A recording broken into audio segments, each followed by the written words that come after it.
Welcome again in 10 minute biology. चलिए प्यारे बच्चों, आज हम लोग प्लांट फिजियोलॉजी का पहला चैप्टर का 10 मिनट बायोलॉजी में रिवीजन करेंगे, that is transportation in plants. Transport दो तरीके का होता है बेटा, एक लॉन्ग डिस्टेंस और एक शॉर्ट डिस्टेंस। ठीक है, लॉन्ग डिस्टेंस को हम लोग ट्रांसलोकेशन बोलते हैं क्योंकि इसमें लोकेशन जो है बहुत तेजी से चेंज हो जाती है। तो transport of substance in the plant over longer distance through the vascular tissue, यानी कि बहुत लंबी दूरी तय करनी होती है तो उसी को ट्रांसलोकेशन कहते हैं। और इसमें जाइलम और फ्लोएम टिश्यू इन्वॉल्व होंगे जो कि पौधों के कॉम्प्लेक्स टिश्यू में आते हैं। Transport of water and mineral ये किसके द्वारा होता है? जाइलम में। और दिशा फिक्स है बेटा, कैसा होगा? यूनिडायरेक्शनल, मतलब from root to the stem. जबकि ट्रांसपोर्ट ऑफ ऑर्गेनिक और मिनरल न्यूट्रिएंट कहाँ पे होता है बेटा? फ्लोएम में। और इसकी दिशा कैसी होती है?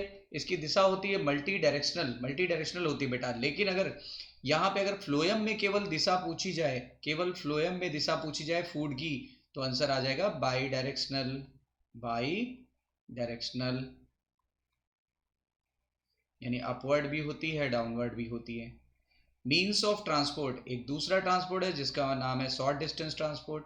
ये कैसे होता है? ये एक सेल्स में एक प्लेस से दूसरी प्लेस के बीच हो सकता है, ये एक सेल से दूसरी सेल तक हो सकता है। ठीक है, ये सेल के अंदर से बाहर या बाहर से अंदर की तरफ अक्रॉस द मेम्ब्रेन हो सकता है। और इसके तीन तरीके हैं। देखो, transport of material into and out the cell is carried out by the number of method. ये तीन तरीकों से होता है, डिफ्यूजन, फैसिलिटेटेड डिफ्यूजन और एक्टिव ट्रांसपोर्ट। बेटा, डिफ्यूजन को सिंपल डिफ्यूजन भी कहा जा सकता है। देखो, कभी भी डिफ्यूजन वर्ड आ जाए तो मॉलिक्यूल्स हमेशा जाएंगे हायर कॉन्सेंट्रेशन से लोअर कॉन्सेंट्रेशन की तरफ। हाई कॉन्सेंट्रेशन से किधर जाएंगे? तो लोअर कॉन्सेंट्रेशन की तरफ। यानी कि diffusion occurs from region of higher concentration to the region of lower concentration across the permeable membrane. देखो, मेम्ब्रेन हो या ना हो, सिंपल डिफ्यूजन हो जाता है। ठीक है, इसके लिए मेम्ब्रेन का होना या किसी सेल का होना जरूरी नहीं है। It is a passive process क्योंकि इसमें एटीपी लॉस नहीं होगा बेटा। आपको पता होगा कि डिफ्यूजन बहुत ही स्लो प्रोसेस होती है। डिफ्यूजन स्लो और रैंडम प्रोसेस होती है, इसमें एनर्जी एक्सपेंडिचर नहीं होगा, तभी तो हम लोगों ने उसे पैसिव बोला था। ठीक है बेटा, आगे चलते हैं। ऐसे फैक्टर्स जो डिफ्यूजन को अफेक्ट करेंगे, तो परमेबिलिटी ऑफ मेम्ब्रेन, अगर पतली मेम्ब्रेन होगी डिफ्यूजन रेट ज़्यादा होगा, मोटी मेम्ब्रेन होगी डिफ्यूजन रेट कम होगा। टेम्परेचर बढ़ाने पे डिफ्यूजन का रेट बढ़ जाता है, प्रेशर बढ़ाने पर भी डिफ्यूजन बढ़ता है। ग्रेडियंट ऑफ कॉन्सेंट्रेशन बढ़ाने पर क्या होता है? कॉन्सेंट्रेशन अगर बढ़ा दे किसी भी मॉलिक्यूल का जो डिफ्यूज हो रहा हो, तो क्या हो जाएगा? उसका डिफ्यूजन बढ़ जाएगा। ठीक है, साइज ऑफ सब्सटेंसेस, अगर साइज देखिए ज़्यादा है, ज़्यादा बड़ा है तो डिफ्यूजन रेट कम होगा, छोटा छोटा साइज है तो डिफ्यूजन रेट ज़्यादा होगा। तो कई फैक्टर पर इफेक्ट करता है। फैसिलिटेटेड डिफ्यूजन क्या होता है बेटा? जो वाटर सोलुबल सब्सटेंस हैं वो फैट सोलुबल यानी फैट की बनी हुई प्लाज्मा मेम्ब्रेन से गुजर नहीं पाते, वो यहाँ से यहाँ पर नहीं आ पाते। फिर से सुनिए, वाटर सोलुबल सब्सटेंसेस जो सेल के बाहर हैं वो प्लाज्मा मेम्ब्रेन जो कि लिपिड की बनी है उसके द्वारा गुजर के अंदर प्रवेश नहीं कर पाते। और हम चाहते हैं कि वाटर सोलुबल या वाटर सोलुबल चीज़ें या आयंस ये अंदर आएँ और लिपिड की मेम्ब्रेन को क्रॉस करके आएँ। ऐसा तभी संभव है बेटा जब यहाँ पर स्पेशल टाइप की प्रोटीन हो लिपिड के बीच में और वो इन्हें अलाउ करें from high concentration to low concentration, तब जाके जो डिफ्यूजन होगा उसे फैसिलिटेटेड डिफ्यूजन कहा जाएगा। तो क्या बोला गया है? The diffusion of hydrophilic substances along the concentration of gradient through the fixed membrane transport protein. देखो, मेम्ब्रेन में उपस्थित ट्रांसपोर्ट प्रोटीन जो हैं, जो उसमें फिक्स होती हैं, अगर उसकी हेल्प से कोई भी चीज़ ज़्यादा से कम की तरफ चली आए तो इसी को बोलते हैं फैसिलिटेटेड डिफ्यूजन। इसमें भी बेटा एनर्जी खर्च नहीं होगी, यानी विदाउट इन्वॉल्विंग एनर्जी एक्सपेंडिचर। और किस तरह के मॉलिक्यूल के लिए होगा? हाइड्रोफिलिक। हाइड्रोफिलिक मतलब वाटर लविंग, यानी पानी या पानी में घुलनशील पदार्थ या आयंस एक जगह से दूसरी जगह जब किसी जगह पे जाएंगे तो जाने के लिए उसको कुछ ट्रांसपोर्ट प्रोटीन या कैरियर प्रोटीन की जरूरत पड़ेगी। ठीक है, इसी को बोलते हैं सिंपल डिफ्यूजन। अब देखिए, for this membrane process aquaporin, membrane के अंदर कुछ प्रोटीन होती है, एक्वापोरिन बोलते हैं। ठीक है, and ion channel, ion channel ions को लाएंगे, एक्वापोरिन वाटर को लाएगी। इसके लिए कोई भी एनर्जी खर्च नहीं होगी। ठीक है, तभी तो मैंने बोला था ये पैसिव प्रोसेस है कि एक्टिव प्रोसेस है बेटा। ये कैसी प्रोसेस होती है? ये होती है पैसिव प्रोसेस। पोरीन्स क्या होते हैं बेटा? पोरीन्स जो होती हैं ये चैनल प्रोटीन होती हैं। पोरीन्स जो होती हैं चैनल प्रोटीन होती हैं, तो they are the channel protein. Channel मैं अपनी तरफ से बोल रहा हूँ जो एनसीईआरटी में दिया हुआ है। और ये बड़े बड़े पोर होते हैं, ये बड़े बड़े पोर होते हैं और ये आउटर मेम्ब्रेन में पाए जाते हैं। 3 जगह पर पाए जाते हैं बेटा, प्लास्टिड की आउटर मेम्ब्रेन में, माइटोकॉन्ड्रिया के आउटर मेम्ब्रेन में और कुछ बैक्टीरिया के आउटर मेम्ब्रेन में। और ये क्या करते हैं? ये अब बड़े बड़े पोर होते हैं, लेकिन आप बताओ इससे इस साइज का मॉलिक्यूल पास हो जाएगा, इस साइज का मॉलिक्यूल पास हो जाएगा, इस साइज का मॉलिक्यूल पास हो जाएगा, लेकिन इससे बड़े साइज का, इससे इसके डायमीटर से ज़्यादा बड़े साइज का मॉलिक्यूल पास नहीं होगा। तो ये बड़े बड़े पोर होते हैं, लेकिन ये किस तरह के मॉलिक्यूल को पास करेंगे? स्मॉल साइज के मॉलिक्यूल को। किसके? क्यों? क्योंकि इनके डायमीटर से जो कम होगा वही तो यहाँ से पास हो पाएगा, दूसरे तो पास हो नहीं पाएंगे। एक्वापोरिन, एक्वापोरिन जो होती है ये ट्रांसपोर्ट प्रोटीन है, जिसको वाटर चैनल भी कहते हैं, वाटर चैनल बनाती है। तो ऐसी प्रोटीन्स जो फैसिलिटेटेड डिफ्यूजन को आसान बनाती है, किसके फैसिलिटेटेड डिफ्यूजन को? वाटर को, ठीक है। और ये अक्रॉस द मेम्ब्रेन ले जाती है, क्रॉस द प्लाज्मा मेम्ब्रेन पानी को ले जाएगी, मतलब यहाँ से उठाएगी और यहाँ ले जाके छोड़ देगी। लेकिन ये कैरियर प्रोटीन का एग्जाम्पल, ये चैनल प्रोटीन का एग्जाम्पल था बेटा। और ये कैरियर प्रोटीन जिसको आप बोलते हो ट्रांसपोर्ट प्रोटीन, ट्रांसपोर्ट प्रोटीन भी बोलते हैं, उसका एग्जाम्पल है, ठीक है। तो ये बातें क्लियर हो गई। अब मेथड ऑफ फैसिलिटेटेड डिफ्यूजन।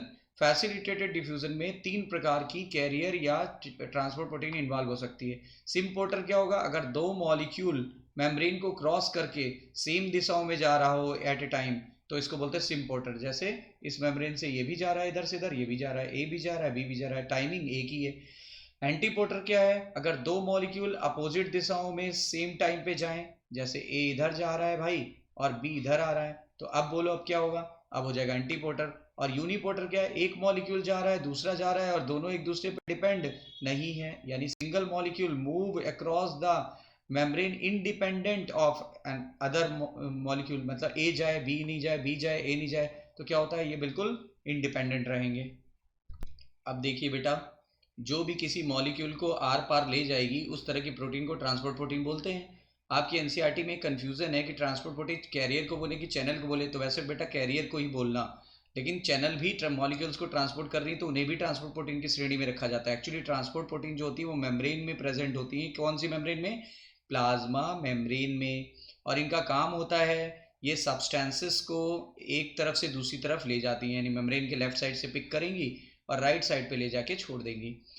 पहला होता है कैरियर प्रोटीन। कैरियर प्रोटीन क्या होता है? ये किसी भी सॉल्यूट पार्टिकल को ये बाइंड कर लेगा और बाइंड करने के बाद रोटेट करके दूसरी तरफ जा करके डिलीवर कर देगा, यानी दूसरी साइड मेम्ब्रेन के इस साइड से उठाएगा और इस साइड में जाके ये ड्रॉप कर देगा।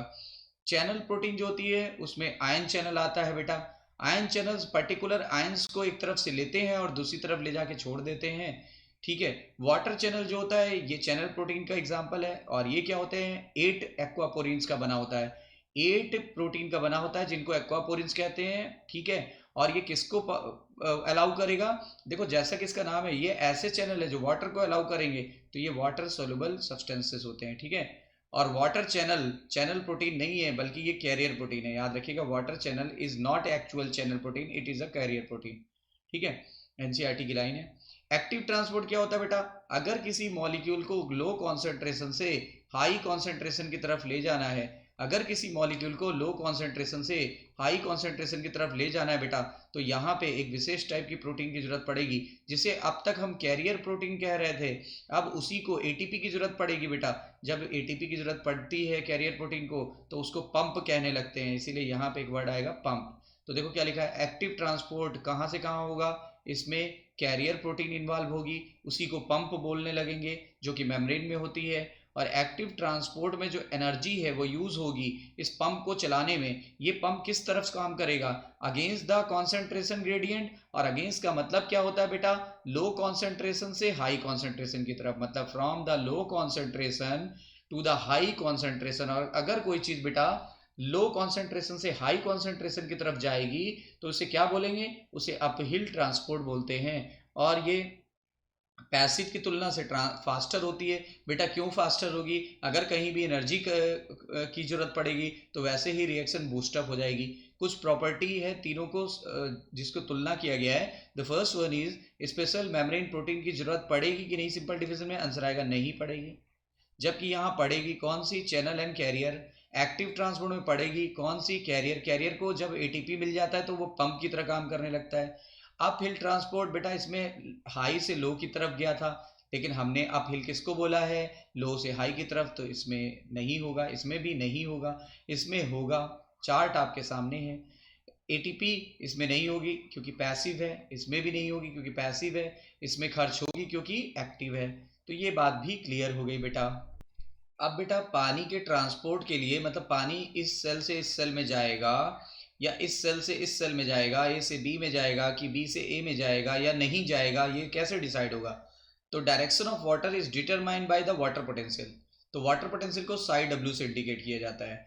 Greater the concentration of water in the system, अगर ए सेल में ज़्यादा पानी की सांद्रता है बी की तुलना में तो ए सेल का साई डब्ल्यू ज़्यादा होगा बी सेल की तुलना में। तो वही लिखा है greater the concentration of water in any system, जितना ज़्यादा पानी की सांद्रता होगी उसकी फ्री काइनेटिक एनर्जी भी उतनी ज़्यादा होगी। यानी ए में पानी की सांद्रता ज़्यादा है बेटा, तो पानी की काइनेटिक एनर्जी किसकी ज़्यादा होगी? ए की। और जितना ज़्यादा उसका काइनेटिक एनर्जी थी उतना ज़्यादा उसका वाटर पोटेंशियल होगा। तो सीधे सीधे पानी की सांद्रता ज़्यादा तो एनर्जी ज़्यादा, एनर्जी ज़्यादा तो साई डब्ल्यू ज़्यादा। तो इसका साई डब्ल्यू ज़्यादा है बेटा, बी का साई डब्ल्यू उसकी तुलना में कम होगा। तो पानी हमेशा हाई एनर्जी से लो एनर्जी की तरफ जाता है, मतलब किधर से किधर जाएगा? ए से बी की तरफ जाएगा। और इसकी यूनिट को बेटा पास्कल बोलते हैं। मेगा पास्कल आजकल एनसीईआरटी से हटा दिया, पास्कल बोलते हैं। वैसे एनसीईआरटी में कुछ जगहों पे मेगा पास्कल वर्ड यूज़ किया है। अगर दो सिस्टम है, देखो दोनों एक दूसरे के संपर्क में है, तो पानी हमेशा कहाँ से कहाँ जाएगा? From higher water potential to lower. देखो हमेशा पानी जाएगा in two system are in contact, then there is movement of water from the solution with higher potential to lower water potential. मतलब हमेशा हाई साइड डब्ल्यू से लो side W की तरफ जाएगा। साई एस क्या होता है? जब हम किसी भी प्योर वाटर का वाटर पोटेंशियल देखें तो स्टैंडर्ड टेम्परेचर और प्रेशर पर बेटा वो जीरो होगा। अगर हम इसमें कुछ सल्यूट अगर मिलाना चालू करें तो इसका वाटर पोटेंशियल में कमी आएगी। और कितने की कमी आएगी उस मैग्नीट्यूड को अगर हम देख ले तो उसी को बोलते हैं साई एस।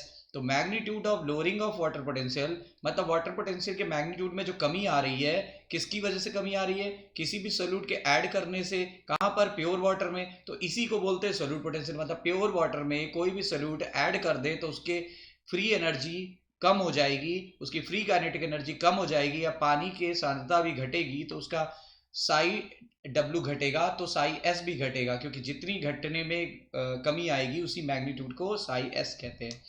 प्रेशर पोटेंशियल क्या बोलते हैं?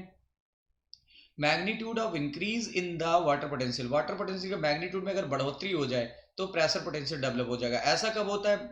जब एक एटमॉस्फेरिक प्रेशर अभी है मान लो, और अगर हम किसी भी सेल पे या सिस्टम पे प्रेशर बढ़ा दें तो प्रेशर बढ़ाने पे उसका साई डब्ल्यू भी बढ़ जाता है, क्योंकि pressure is directly proportional to psi W.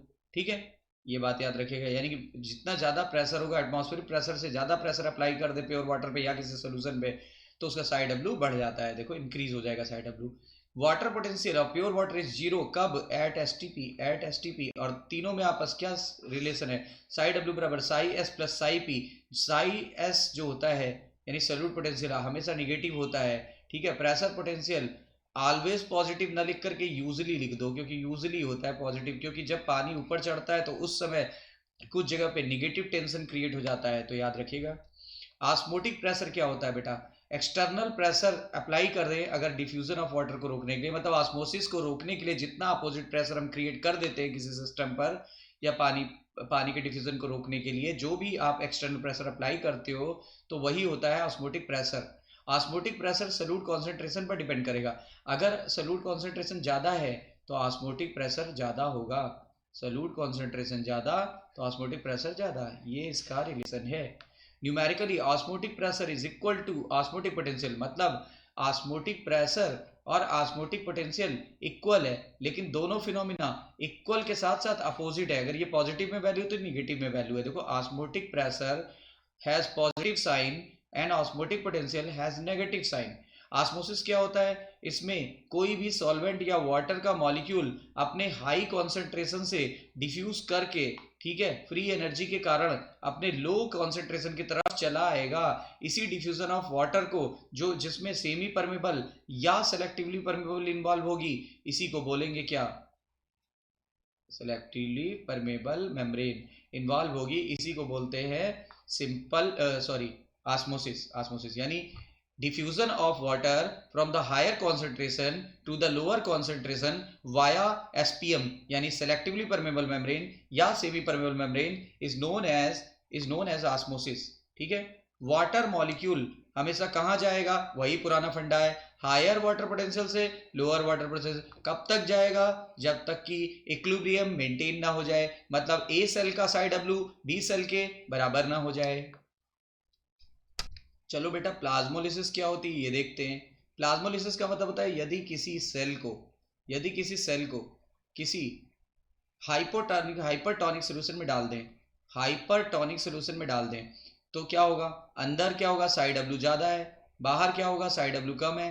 तो पानी किधर से किधर जाएगा? हाई से लो की तरफ। इसकी वजह से क्या होता है? इसका प्रोटोप्लास्ट सिकुड़ जाएगा। सिकुड़ जाने को ही बोलते हैं प्लाज्मोलिसिस, सिकुड़ जाने को बोलते हैं प्लाज्मोलिसिस। ठीक है, तो देखो क्या लिखा है, process of shrinkage of protoplast in a cell due to exoosmosis, मतलब पानी के बाहर निकलने को, पानी का ऑस्मोसिस बाहर की तरफ हो रहा है।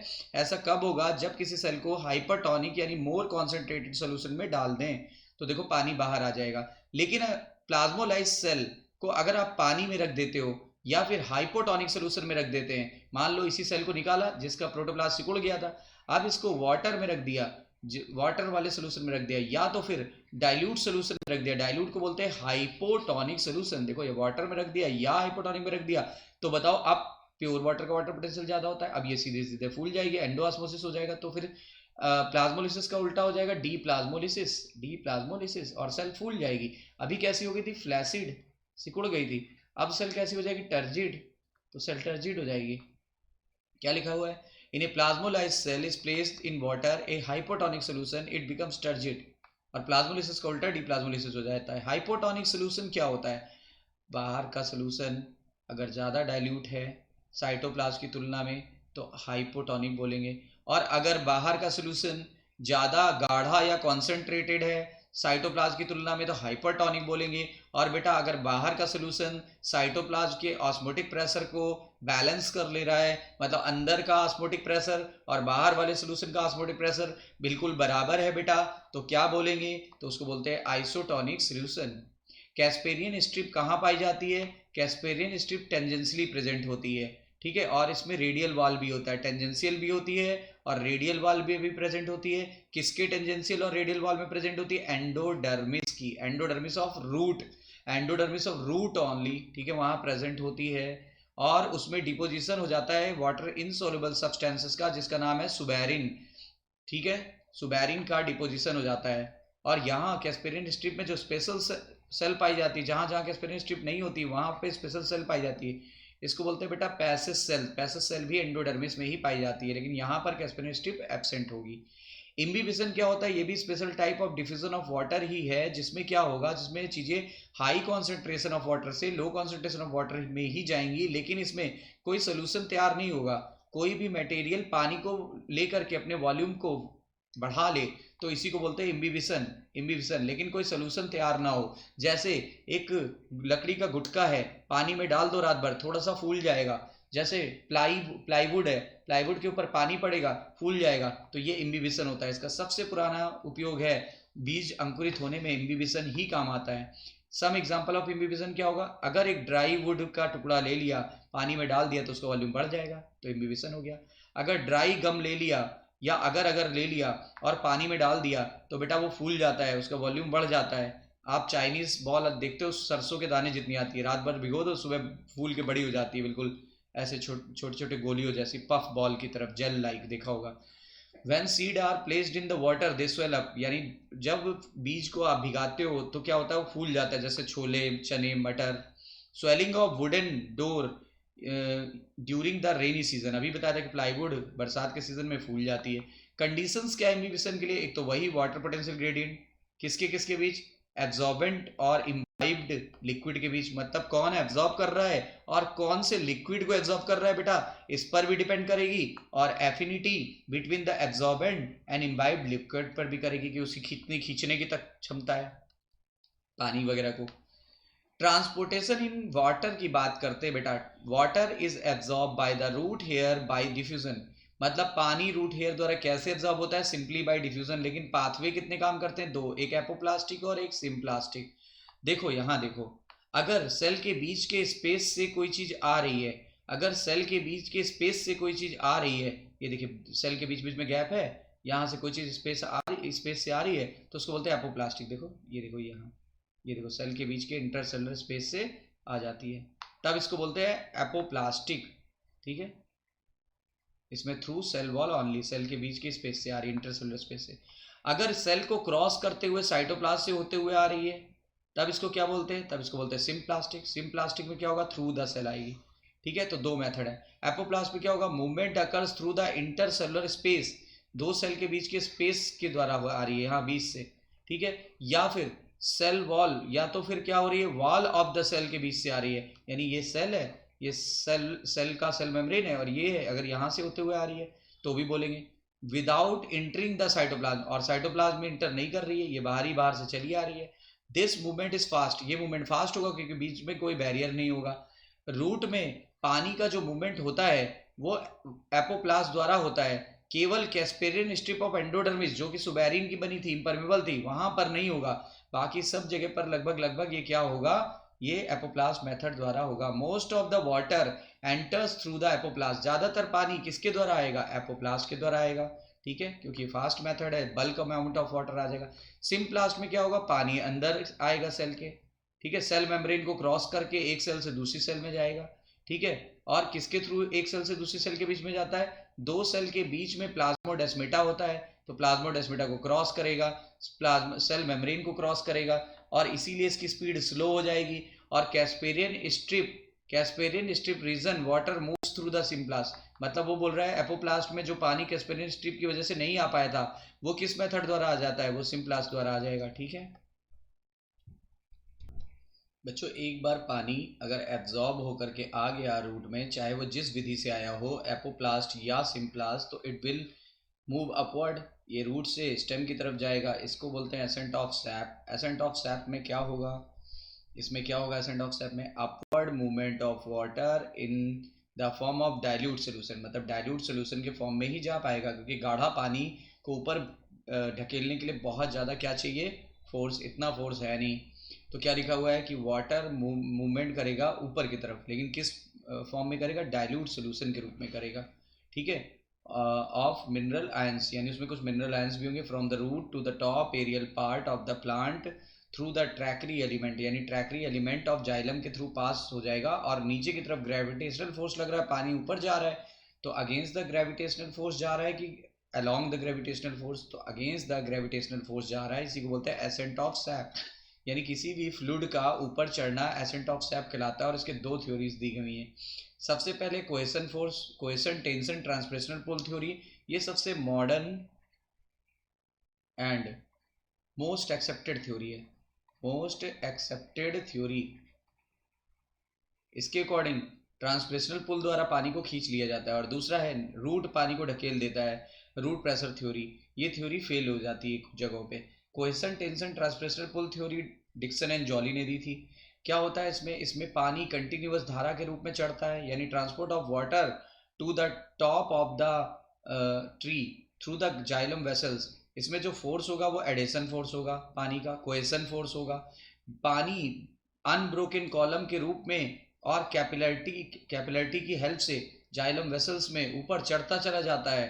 ठीक है, और बिल्कुल टॉप तक पहुंच जाता है। इसके लिए जो ऊपर से खींचने वाला फोर्स है, पुल फोर्स लगता है कि पुश, तो पुल फोर्स लगता है इसमें। कौन पुल फोर्स लगाएगा, ट्रांसपायरेशन, मतलब पत्तियों से पानी भाप बन के उड़ेगा, इसलिए नीचे से पानी जाइलम की ट्रैकरी एलिमेंट में बिना रुके उड़ता खिंचता चला आएगा और रूट द्वारा एब्जॉर्ब होता चला जाएगा।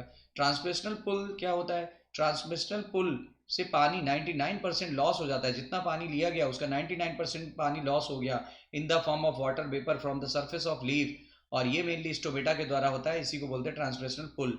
इस पुल से क्या फायदा है कि पानी जो है, पानी जब ऊपर खींचेगा तो टेंशन क्रिएट होगा, ट्रांसपिरेशनल टेंशन क्रिएट होगा, and is the major driving force for the water movement upward in the plant. और इसी वजह से ज़्यादा पानी नीचे से ऊपर की तरफ पुल कर लिया जाता है।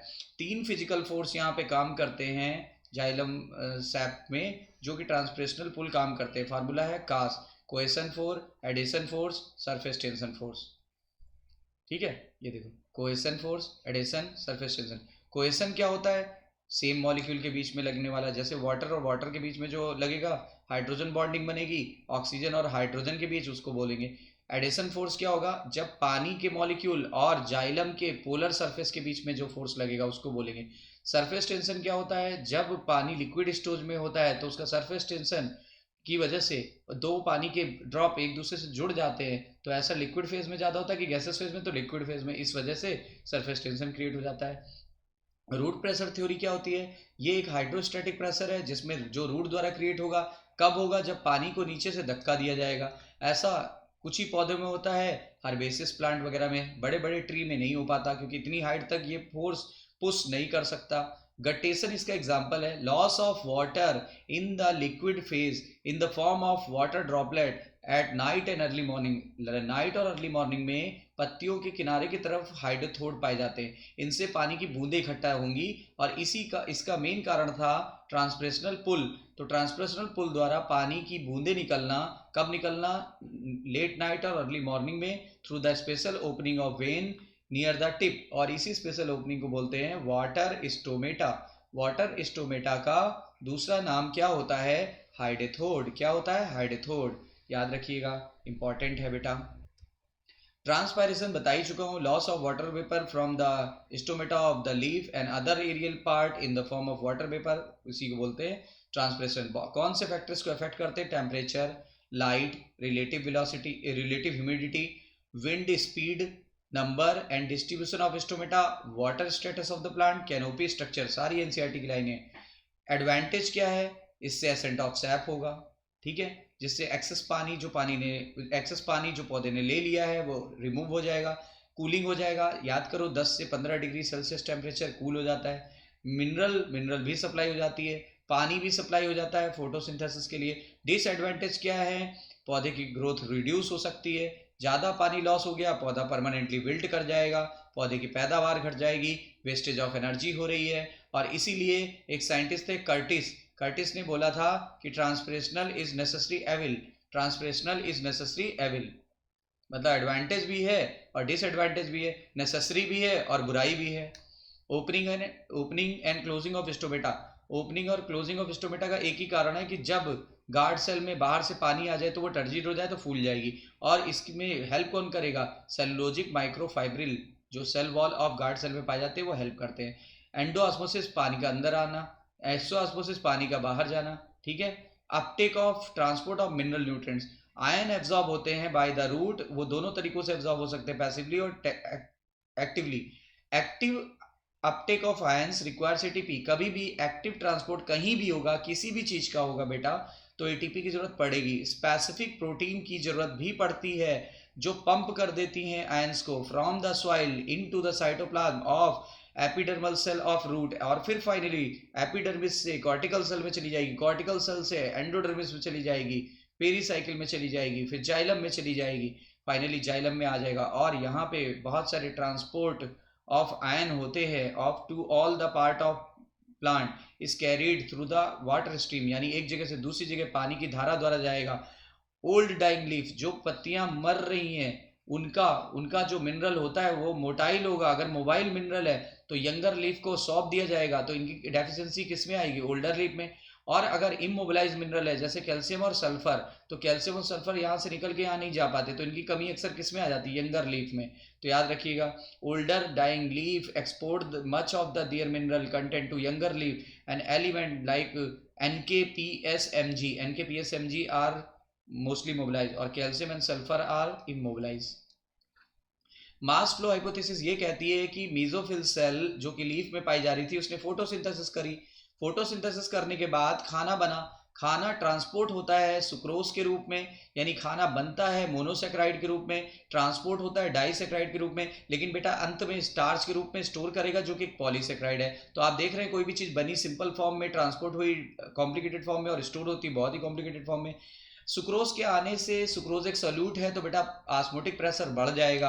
ऑस्मोटिक प्रेशर बढ़ जाएगा, कहीं पे भी ऑस्मोटिक प्रेशर बढ़ेगा तो पानी अंदर आने लगेगा, एंडोऑस्मोसिस हो जाएगी, तो मीजोफिल सेल का टर्गर प्रेशर बढ़ जाएगा। देखो जब सॉल्यूट आता है तो ऑस्मोटिक प्रेशर बढ़ता है, कहीं भी पानी आएगा तो फिर बेटा उसका टर्गर प्रेशर बढ़ जाएगा। मीजोफिल सेल का टर्गर प्रेशर अब बढ़ गया है, अब क्या होगा, अब mass flow of water and sucrose due to turgor gradient, मतलब अब पानी, यहाँ टीपी भी बढ़ चुका है, यहाँ ओपी भी बढ़ चुका है, किस जगह पे, मीजोफिल सेल में, तो ये उस तरफ भागने की कोशिश करेगा जिस तरफ टीपी लो है, जिस तरफ ओपी लो है, तो ये मास फ्लो इसी तरफ हो जाएगा, इस तरफ चीजें तेजी से जाने लगेगी, इसीलिए इसको मास फ्लो या बल्क फ्लो या ट्रांसलोकेशन भी बोलते हैं, क्योंकि लोकेशन यहाँ से ए से बी लोकेशन पे आ जाएगा, रूट्स लीफ से रूट में चला जा रहा है, ठीक है, और यहाँ एनर्जी खर्च होगी, एनर्जी खर्च होती है, मतलब लोडिंग कैसी प्रोसेस है, loading of sugar is active process की पैसिव प्रोसेस, एनसीईआरटी में साफ लिखा है, एनर्जी खर्च हो रही है इसलिए एक्टिव प्रोसेस होगी।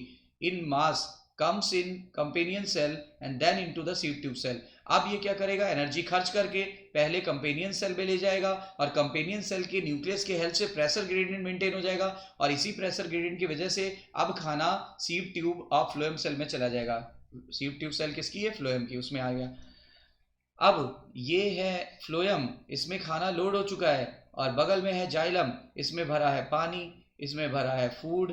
अब ये पानी यहाँ से यहाँ आ जाएगा, यानी water comes in sieve tube from the xylem, यानी यहाँ से यहाँ पर सुक्रोज भरा हुआ है, यहाँ से पानी आ गया, ठीक है, पानी आ गया, पानी आने से यहाँ का टीपी हाई हो गया था, बता चुका हूँ, ये देखो यहाँ से टीपी बढ़ गया, टीपी बढ़ा, यहाँ पर एनर्जी खर्च हुई, एनर्जी खर्च होगी, टीपी बढ़ा, एनर्जी खर्च होगी, अब ये किधर आ जाएगा, लो टीपी की तरफ। लो टीपी कहाँ मिलता है, रूट वगैरह में या स्टोरेज पार्ट में, ठीक है, वहां पर आने के बाद वहां से अब क्या होगा, ये फिर से एनर्जी खर्च करेगा, एनर्जी खर्च करेगा तो सुक्रोज जो है वो root comes to root cell, वो रूट में आ गया देखो, और वहां आने के बाद इसके तीन फ्यूचर हैं, या तो वो स्टार्च के रूप में स्टोर हो जाएगा, या तो ऑक्सीडाइज करके एनर्जी दे देगा, और या तो फिर कंज्यूम हो जाएगा रेस्पायरेशन में, या तो रेस्पायरेशन में पूरी तरह से यूज हो जाएगा, और इस प्रोसेस को अनलोडिंग बोलते हैं। तो बेटा लोडिंग कैसी प्रोसेस थी, एक्टिव की पैसिव, आपने बताया एक्टिव, बेटा अनलोडिंग कैसी प्रोसेस थी, वो भी एक्टिव थी।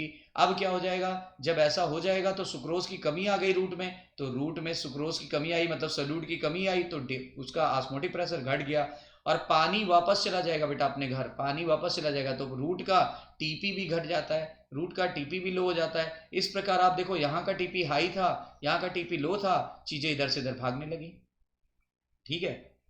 अब देखो माइकोराइजा क्या होता है, mycorrhiza is the symbiotic association of fungus with the root of higher plant, मतलब फंजाई का किसी भी हायर प्लांट के रूट से जो सिम्बायोटिक रिलेशनशिप होता है तो उसमें दोनों को फायदा होता है, उसी को बोलते हैं mycorrhiza. The fungal Haifa absorb mineral and water from the soil, मतलब फंजाई का जो जाल है वो मिनरल और वाटर लेता है फ्रॉम द सॉइल और वो पौधे को दे देता है, बदले में पौधे उसे क्या देते हैं, शुगर और नाइट्रोजनस कंटेनिंग कंपाउंड, ठीक है, किसको, माइकोराइजा को। तो इस तरह सबका काम चलता रहता है, ठीक है बेटा। फिर मिलते हैं हम लोग 10 मिनट बायोलॉजी में। चैनल को लाइक सब्सक्राइब और शेयर बिल्कुल ना करना भूलें, ताकि बेटा और भी बच्चों को इसका लाभ हो सके, और हम लोग मेहनत करके जो वीडियो बनाते हैं उसका सभी बच्चों को इस कोरोना पीरियड में ज़्यादा से ज़्यादा मैक्सिमम टू मैक्सिमम लाभ मिल सके, ठीक है बेटा। तो इसी बात पे चैनल को सब्सक्राइब कर लीजिए, जिन लोगों ने नहीं किया अपने फ्रेंड्स को शेयर कर दीजिए, ठीक है बेटा। मिलते हैं फिर नेक्स्ट वीडियो लेक्चर में। Till then all the best, take care, अपना ध्यान रखिए।